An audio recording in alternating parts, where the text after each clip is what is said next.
अभी आपको बराह रास्त ले चलेंगे। वज़ीर बल्दियात सिंध सईद गनी इस वक्त गुफ्तगू कर रहे हैं। वो हर जगह पर नहीं है, कुछ मखसूस इलाके हैं जहाँ से वो बारिश मेजर करते हैं, जबकि हमारे पास जो एक तरीका है, मैं ये तो नहीं कहता कि बहुत ज़्यादा लेटेस्ट होगा, लेकिन एक तरीक़ेकार है जो हर तालके में मौजूद है।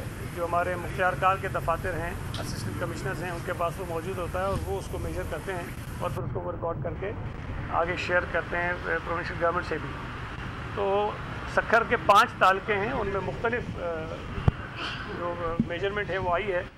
तो उसको जो सबसे ज़्यादा वो सक्खर सिटी है, जिसमें जो मैंने आपको बताया है कि 281 के करीब वो बनती है।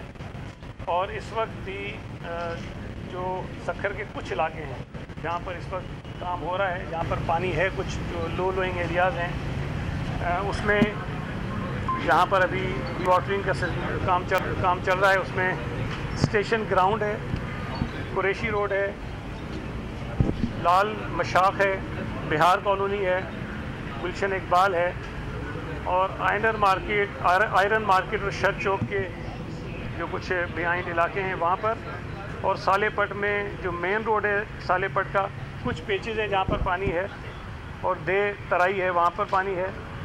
रोड़ी में कंदरा, दरावान, टंडो, अलियाबाद, यहाँ पर कुछ पानी है जिस पर अभी काम हो रहा है।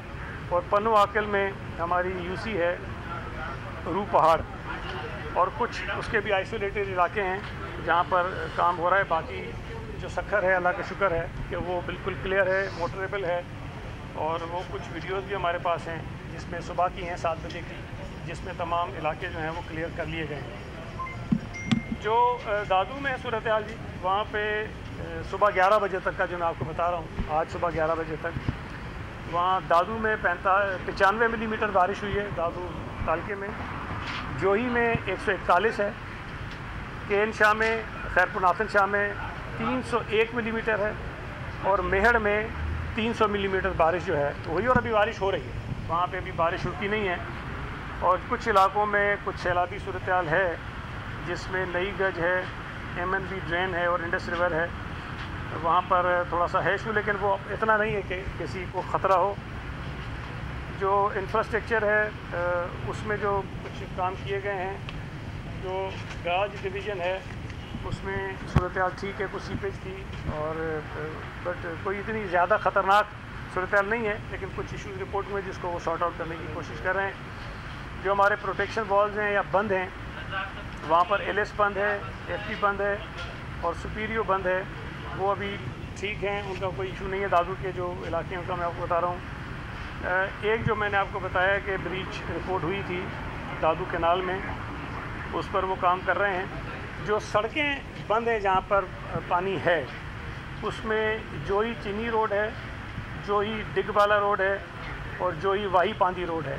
वहाँ पर पानी की वजह से थोड़ा सा ट्रैफिक बंद है, लेकिन इंशाल्लाह ताला अगर वो बारिश रुक जाती है तो फौरी तौर पर कुछ घंटों में उसको भी हम क्लियर कर लेंगे। बारिश हुई थी आज, अल्लाह का शुक्र है कि काफ़ी इलाके ठीक हो गए, लेकिन कुछ जो इलाके हैं, आबादियाँ हैं, जो वही बात ये कि जो लो लेइंग है, नशेबी इलाके हैं, वहाँ पे काम हो रहा है और वो भी वाटरिंग उसकी मुकम्मल आज हो जाएगी। शिकारपुर अल्लाह का शुक्र है वो क्लियर है। कंबर शहदाद कोट का जो शहरी इलाका है, जो सड़कें हैं, जो रोड है, रास्ते हैं, वो क्लियर हो गए हैं। लेकिन जो ज़मीनें हैं लोगों की, जो आबादी की हुई है, जो काश्तकारी जहाँ ज़मीनों पर करते हैं, वहाँ पानी है। ज़ाहिर है कि उस पानी को निकालना कोई आसान नहीं है, लेकिन वो वहाँ पर पानी है। लेकिन जो सड़कें, रास्ते हैं, आबादियाँ हैं, उनमें मोस्टली उनको क्लियर कर दिया गया है। ये मेजर थी चीज़ें और मैंने सोचा कि आपसे ये ज़रूर शेयर कर दूँ, इसलिए कि हमारे जो कुछ सियासी मुखालिफिन हैं वो बड़ी अजीब सी बेतुकी बातें आकर करना शुरू कर देते हैं जैसी बारिश होती है। और मैं हमेशा एक बात कहता हूँ कि दौरान बारिश ये नामुमकिन होता है कि आप सड़कों को साफ़ करें, ये मुमकिन ही नहीं। ये उसी वक्त मुमकिन होता है जब एक मरतबा बारिश बंद हो जाती है और फिर जो अमला है, बल्दियात का है या सिविल एडमिनिस्ट्रेशन है, PDA में है, वो सब मिलके काम करते हैं। तो उसके बाद सड़कों से पानी कितनी देर में निकलता है वो बेसिकली उनकी कारकर्दगी का सबूत हो सकता है। हमारे जो मुंतखब मेयर्स हैं, चेयरमैन हैं, काउंसलर्स हैं, लोकल गवर्नमेंट के मुलाजमीन हैं, जो PDA में का अमला है या सॉलिड वेस्ट का जहाँ जहाँ पर अमला मौजूद है, वो जो काम कर रहे हैं वो अपनी जगह बिल्कुल ठीक तरीके से काम इस वक्त हो रहा है। और कोई किसी भी ज़िले में हमें इस वक्त दरपेश नहीं है।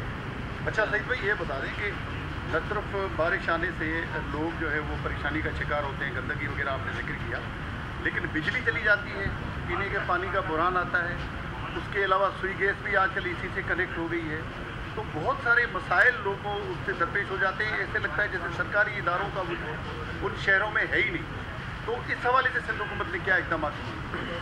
देखिए, ये बारिशें तो अभी कुछ दिनों से शदीद हुई हैं, लेकिन चूँकि ये मानसून का सीज़न था तो हुकूमत सिंध की जानिब से मुख्तलिफ़ सतहों की मीटिंग्स हुई और रेगुलर हुई।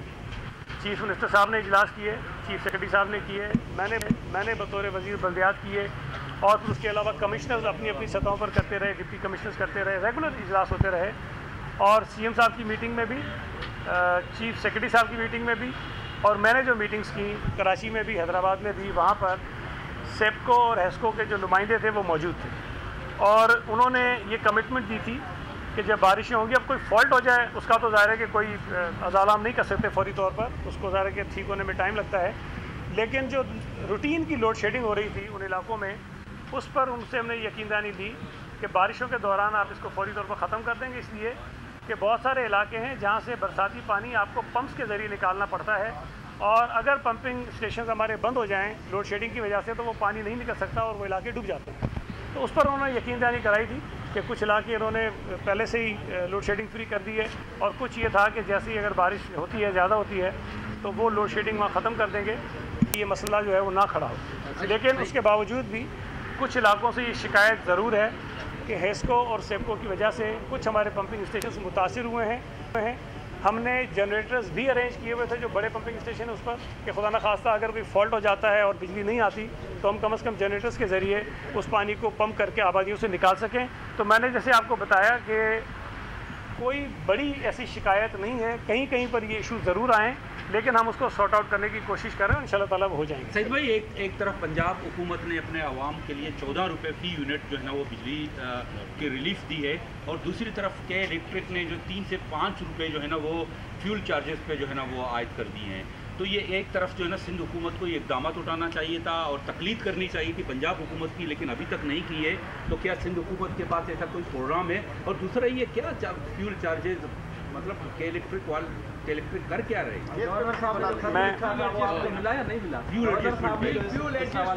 मैं जवाब दे देता हूँ। देखिए, पहली जो आप बात कर रहे हैं कि तकलीद करनी चाहिए, मैं समझता हूँ कि अंधी तकलीद किसी को भी नहीं करनी चाहिए, किसी की भी नहीं करनी चाहिए। तो अगर मैं मेरी बात पूरी सुन लें। देखें, बिजली महंगी होना, सस्ती होना, ये सूबाई हुकूमत के दायरे इख्तियार में नहीं है। ये वफाकी हुकूमत का काम है कि वो शहरियों को सस्ती बिजली जो है वो फराहम करने के लिए इक़दाम करें। ठीक है, मजबूरियाँ नहीं हो रही, एक अलग बात है, लेकिन जिम्मेदारी बेसिकली उनकी है। अब पंजाब हुकूमत ने अगर कुछ एक ब्रैकेट है 200 से लेके 500 यूनिट तक, जो लोग कंज्यूमर्स हैं जो बिजली इस्तेमाल करते हैं, उनको 14 रुपये पर यूनिट 2 महीने के लिए ये सहूलत उन्होंने दी है।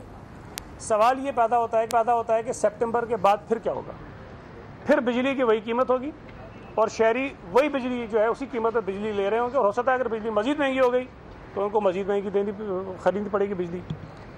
45 अरब रुपए कोई छोटी रकम नहीं है, लेकिन अगर आप इसको तकसीम करेंगे ना इन कंज्यूमर्स में जिनको ये सहूलतें दी गई हैं, तो मेरा ख्याल है किसी को 2500, किसी को 2000, किसी को 3000, किसी को 4000, 5000, इससे बड़ी रिलीफ किसी को नहीं मिलने वाली है।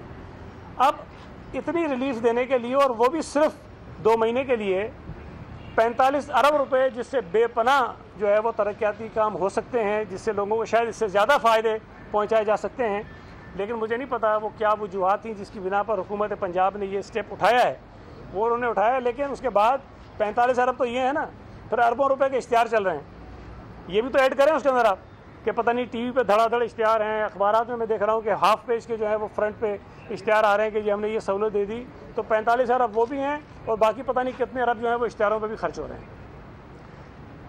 इस पर सिंध हुकूमत का एक बाकायदा तफसीली बयान तो आएगा जो आएगा, लेकिन मैं जो अपनी राय जो मैं समझता हूँ वो दे देता हूँ आपके सामने कि देखिए, सिंध हुकूमत ने हमेशा ये बात की कि शहरियों के लिए सस्ती बिजली पैदा करने के लिए इक़दाम किए जाएँ, हम अभी से नहीं कर रहे हैं, हम 2014-15 से यानी 10 साल से हम इस बात पे लगे हुए हैं कि सिंध हुकूमत के पास ऐसे प्रोजेक्ट्स, ऐसे मंसूबे मौजूद हैं जिससे सस्ती बिजली पैदा की जा सकती है। हमें उसकी इजाज़त नहीं दी गई। 2014-15 में PMLN की हुकूमत थी, उसके बाद 18 के बाद PTI की हुकूमत आ गई। दोनों हुकूमतों ने रुकावटें डाली, पाबंदियां लगाईं और उस दौरान में पंजाब में जो इम्पोर्टेड कोयला है उससे बिजली पैदा करने के इंतजाम किए जाते रहे, जो इम्पोर्टेड LNG है उससे बिजली पैदा करने के जो है वो मंसूबे लगाए जाते रहे और वो बिजली आज हमारे गले में पड़ी हुई है। अगर तो सिंध के जो लोकल कोयला है उससे बिजली पैदा की जाती, हमारे पास सोलर का अच्छा विंड हमारे पास है, कॉरिडोर है, हम सोलर की बिजली पैदा कर सकते थे जो सस्ती होती। हम विंड की बिजली पैदा कर रहे हैं लेकिन हम उससे ज़्यादा पैदा कर सकते थे, हमारे पास कैपेसिटी है, हम वो लोगों को सस्ती बिजली दे सकते थे, ना सिर्फ सूबा सिंध बल्कि पूरे पाकिस्तान में लोगों को सस्ती बिजली मिल सकती थी। अब अगर कुछ हुकूमतों ने माजी में गलतियां की, आज अगर वो जिम्मेदारी सारी बजाय खुद जिम्मेदारी ले और किसी और पे डालने की कोशिश कर रहे हैं तो मैं समझता हूँ मुनासिब बात नहीं है। सिंध हुकूमत ये समझती है कि 2 महीने की रिलीफ जो है वो सिर्फ एक शायद सियासी दिखावा तो हो सकती है, लेकिन ये लॉन्ग टर्म रिलीफ लोगों के लिए नहीं है। हम ये समझते हैं कि अगर आप शहरियों को कोई रिलीफ देना चाहते हैं तो वो मुस्तकिल होनी चाहिए, लॉन्ग टर्म होनी चाहिए। आप जो बिजली महंगी पैदा करने वाले मंसूबे हैं उनको ख़त्म करके उनको बंद करने के इक़दाम करें। अगर उनको पैसे देकर ये जो कैपेसिटी पेमेंट हम कर रहे हैं उनको कोई ऐसी पेमेंट्स करें जिससे वो बंद हो जाएं, सस्ती बिजली वाले चले, तो एक बहुत अच्छी वर्किंग हो सकती है जिससे 14 रुपये तो चले नहीं मिलेंगे, लेकिन अगर 4 रुपये, 5 रुपये, 6 रुपये, 7 रुपये बिजली सस्ती हो जाती है और मुस्तकिल होती है, कई सालों तक के लिए हो जाती है, तो मैं समझता हूँ ये 14 रुपये से ज़्यादा अच्छा मंसूबा है। तो ये एक अजीब सी स्कीम है जो उन्होंने की और मैं समझता हूँ कि तकलीद करने वाली बात जो है वो अजीब सी आपने की। हम क्यों करें भाई तकलीद, अंधी तकलीद क्यों करें किसी की? गवर्नर साहब को भी थोड़ा इस पर वर्किंग करनी चाहिए थी, कोई माहिरीन के साथ बैठ के बात कर लेते। यहाँ पर जमात इस्लामी और MQM के लोग जो प्रेस कॉन्फ्रेंसेस कर रहे हैं उनको भी थोड़ा सोच लेना चाहिए कि भाई 2 महीने के लिए हम क्यों खर्च करें अरबों रुपए जिसका कोई लॉन्ग टर्म बेनिफिट शहरियों को नहीं होने वाला है। तो ये हम समझते हैं कि ये नामुनासिब तरीका था। ये 45 अरब रुपए अगर सूबाई हुकूमत को देने थे या सिंध हुकूमत से लेने थे या बलोचिस्तान से या KP से समझते थे पैसे लें, तो हमसे पैसे लें ज़रूर, हम देने को भी तैयार होंगे, लेकिन अगर शहरियों को मुस्तकिल रिलीफ मिले उसके लिए हम देंगे। तो सर लंबा दे दें सर, आप 10 साल के लिए दे दें सर, क्या मतलब? 2 महीने आप 2 महीने के लिए नहीं दे? मेरे भाई अगर आप समझते हैं कि 14 रुपये 10 साल के लिए देना तो सिंध हुकूमत का सारा बजट जाएगा, विफाकी हुकूमत का सारा बजट जाएगा, आपको IMF से पता नहीं कितने पैसे और लेने पड़ेंगे, तब जाके 10 साल के लिए होगा। हम जो बात कह रहे हैं कि भाई जो महंगी बिजली पैदा करने के मंसूबे हैं उनको सिस्टम से निकालें, सस्ती बिजली पैदा करने के जो मंसूबे हैं उसको सिस्टम में डालें ताकि जो आपकी कॉस्ट है बिजली पैदा करने की वो कम हो ना। कोई मतलब कॉमन सेंस की बात होनी चाहिए। इसके बाद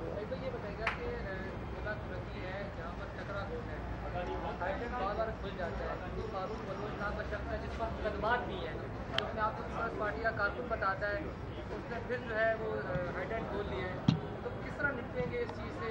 बड़ी परेशानी है वहाँ के लोगों। यार अब ये कोई बिल्कुल एक हाइड्रेंट की जो बात कर रहे हैं, मुझे नहीं पता फारूक बलोच कौन है, मैं नहीं जानता उसको, लेकिन इलीगल हाइड्रेंट्स जहाँ पर भी हैं, जहाँ इतला मिलती है वहाँ कार्रवाई होती है। और मेरी मालूमात के मुताबिक चखरा गोट में भी जो हाइड्रेंट चला है उस पर कार्रवाई भी हुई है, उस पर मुकदमात भी हुए हैं। तो अब अगर कार्रवाई हो रही है, अगर दोबारा चला दोबारा कार्रवाई कर देंगे। अच्छा सही भाई, आज आपने बताया एक एक करके कांचों का जो रोड नेटवर्क है, जोही, वाहीपादी, सिंधी, ये हर साल ये जो बारिशें आती हैं ये रोड टूट जाते हैं, सड़कें चली जाती हैं। मुस्तकिल हल इसका सिंध हुकूमत क्यों नहीं ढूंढती? लोग रोडों पे पड़े हुए हैं, जो ही अस्पताल तक नहीं पहुंच सकते। दादू से 2 दिन से उनका रास्ता जो है वो कटा हुआ है। अच्छा सही सर, इसी से कनेक्ट है कि बारिशें जो है हर साल का मामूल होता है, इस बार निकासी के हवाले से बेहतर इंतजाम नजर आए, लेकिन सड़कें जो है हर कुछ अर्से बाद ऐसी सड़कें जो अभी कुछ अर्सा पहले बनी थी, इस बारिशों में दोबारा खासतौर शहर की जो अंदरूनी मुख्तलिफ इलाकों की इंफ्रास्ट्रक्चर के हवाले से, मयारी सड़कों के हवाले से हुकूमत, अगर आपका भी इसी से ये कोई ऐसा इदारा है जहाँ कोई आदमी सोचता है कि सड़क जो है दूसरे से भी दोबारा टूट गई है, कोई शिकायत करना? जी मैं बता दूँ। या इस वक्त जो है मज़ाफ़ाती इलाके जो है ख़ास तौर पर सरजानी, औरंगी और मंगोपीर नॉर्थ में बारिश जारी है और कल भी बहुत बारिश हुई है, लेकिन वहाँ पानी खड़ा हुआ है, कोई सफाई का इंतज़ाम नहीं है। आप सक्खर की तो बात कर रहे हैं, दादू की बात कर रहे हैं, लेकिन अपना शहर जो कराची है इसके इलाकों के अंदर बारिशें हो रही हैं, वहाँ जिस तरह इन्होंने कहा खड्डे भी हैं, बहुत बुरी हालत है, उनकी सफाई का इंतज़ाम क्यों ऐसे नहीं हो पा रहे? देखिए, पहले तो जो दादू की उन्होंने बात की, दादू में मैंने बता दिया आपको खुद ही कि क्या सूरत हाल है और बारिश अभी हो रही है। अब चलती बारिश में तो मैंने बार बार कहता हूँ कि भाई अल्लाह ताला के अलावा दुनिया में कोई ताकत नहीं है जो सड़कों को, ज़मीन को खुश्क रख सके या वहाँ पानी को जमा होने से रोके। हमारे पास कोई ऐसी ताकत नहीं है। अभी चलती बारिश में ये नामुमकिन है कि उन सड़कों से पानी फौरी तौर पर ख़त्म हो, लेकिन जैसे ही बारिश बंद होगी, ये जो सड़कें मैंने आपको बताई हैं, ये इंशाअल्लाह ताला हम उसको साफ़ कर देंगे। जो कराची में सड़कों की बात आपने की जो टूटी हैं, बिल्कुल कुछ सड़कों के मुतालिक ये शिकायत है, लेकिन देखें जो काम हुआ था वो शायद सैकड़ों सड़कें थी जिन पे काम हुआ, लेकिन जिन सड़कों पे पैचवर्क की ज़रूरत पड़ गई है वो कम है और उस पर भी हम देख रहे हैं। और जो सड़कें अभी रिसेंटली बनी हैं और उनमें खराबी पैदा हो गई है, तो मैं बार बार कह चुका हूँ कि उस पर हम कार्रवाई करेंगे। जो भी जिम्मेदार होंगे उनके खिलाफ, चाहे वो कॉन्ट्रैक्टर हो चाहे हमारा अफसर हो, उसके खिलाफ हम कार्रवाई करेंगे। और शिकायत की, जहाँ तक आपने बात की, शिकायत के लिए टाउन्स मौजूद हैं, जो टाउन्स वहाँ मुतल्लिका हैं, KMC है वहाँ मौजूद है, लेकिन ये चीज़ें ऐसी हैं जो किसी आम आदमी को शायद शिकायत करने की इतनी ज़रूरत भी नहीं पड़ेगी। वैसे ही लोग जो हैं वो हमारे इल्म में चीज़ें आ जाती हैं और हम ये कर लेते हैं। जो दूसरा आपने कहा, सुरजानी मंगोपीर में बिल्कुल बारिशें हुई और वहाँ पर 70 मिलीमीटर कल जो है वो रिकॉर्ड हुई बारिश, लेकिन वहाँ पर ऐसी कोई सूरत हाल नहीं है जिसको आप कहें कि आउट ऑफ कंट्रोल है और वहाँ बिल्कुल निज़ाम दरम बरम हो गया। पानी ज़ाहिर है कि 70 मिलीमीटर बारिश हुई है, पानी कहीं ना कहीं तो होगा। सफाई का काम हो रहा है। जो कच्ची सड़कें होती हैं जहाँ सड़क मौजूद नहीं होती, वहाँ कीचड़ भी होगी और वहाँ झाड़ू तो नहीं लग सकता मेरे भाई बारिशों के अंदर। वो जब खुश्क होगा उसके बाद उसको हम ठीक करेंगे। सही साहब, ये बताइएगा कि बारिशें होती है हर साल और हर उमरकोट में जो है आसमानी बिजली गिरती है, सैकड़ों लोग मर जाते हैं, लेकिन उनकी कोई भी हेल्प नहीं की जाती। लोग जो हैं जो मर जाते हैं उनके लवाकिन परेशान रहते हैं। तो इस बार सिंध गवर्नमेंट ने एक लेटर लिखा था फेडरल गवर्नमेंट को भी और NDDSC को, इस हवाले से कोई रिसर्च करवाइए कि वजूहत क्या, तो कुछ वजूहत मालूम हो सकती और जो लोग इंतकाल कर गए उनके लवाकिन के लिए कोई सिंध गवर्नमेंट के पास पैकेज है? देखिए, अभी तो मेरे पास एग्जैक्टली मालूमात नहीं हैं कि वो जो थरपारकर में आसमानी बिजली गिरने से लोगों की जानें गई हैं उसके लिए कोई पैकेज है कि नहीं है, लेकिन सिंध हुकूमत आम तौर पे जो इस तरह हादसाती तौर पर जिनकी हलाकतें शहरियों की होती हैं और उनकी फैमिलियाँ डिज़र्विंग होती हैं, उनकी इमदाद हम मुस्तकिल करते रहते हैं और अभी भी अगर कहीं से कोई ऐसी बात आएगी तो ज़रूर उनकी इमदाद करेंगे। बाकी आसमानी बिजली से अल्लाह ताला ही हम सबको बचा सकता है, वो थरपारकर नहीं, वो तो कहीं पर भी कुछ हो सकता है उसका। कोई बात नहीं, कुछ लोग सोशल मीडिया पे वज़ीर आला को रिलीज करने की बात कर रहे हैं और वो मुझे भी कर रहे हैं, वो तो मुझे भी कर रहे हैं। हाँ, मैं कह रहा हूँ कि ये क्या हो रहा है, ऐसी खबरें। आपको सिर्फ एक बात समझ लेनी चाहिए, चीफ मिनिस्टर हों या उनकी कैबिनेट के मेंबर्स हों, उनको तब्दील करने का या वजारतें तब्दील करने का इख्तियार कैबिनेट का चीफ मिनिस्टर के, और चीफ मिनिस्टर को तब्दील करने का इख्तियार हमारी पार्टी लीडरशिप के पास है, ना किसी अरबाब चांडियों के पास है, ना किसी और रिपोर्टर के पास है। अब वो रिपोर्टिंग करते रहें, हम पढ़ के हंसते रहते हैं। अब खुदा न खास्ता अगर चीफ मिनिस्टर तब्दील भी हो गए तो कोई क़यामत नहीं आ जाएगी, हमारी वजारतें चली भी गई तो क़यामत नहीं आ जाएगी, आप भी इधर ही होंगे हम भी इधर ही होंगे। तो हम तो इसको सच्ची बात है हंस के जो है वो आपस में लतीफ़े भी सुना रहे होते हैं इस पर। तो ये आपको भी यकीन उस पर करना चाहिए जो ऑफिशियली आपको खबर कहीं से आए कि जी ये एग्ज़ाम होने जा रहा है। बाकी तो पार्टी के मरकज़ी रहनुमा सरवरी जमात के सरबराह वो मुस्तकिल इस तरह की बात करें, अपनी पार्टी की हुकूमत पर चार्जशीट फ्रेम कर रहे हैं, उनके लिए पार्टी क्या कर रही है, क्या वो दुरुस्त कह रही है या गलत कह रहे हैं? देखिए, मखदूम साहब पार्टी के हमारे सीनियर लीडर हैं और उनकी फैमिली और पाकिस्तान की वज़ीर बल्दियात सिंध सईद गनी इस वक्त मीडिया से गुफ्तगू कर रहे हैं। पानी की निकासी के हवाले से सक्खर में जो इस वक्त मामलात हैं, सूरत हाल है, उस पर गुफ्तगू की गई और साथ ही साथ बिजली के हवाले से भी लोगों को आगाह कर रहे थे। सब्सक्राइब करें और बेल दबाएं ताकि कोई खबर रह न जाए।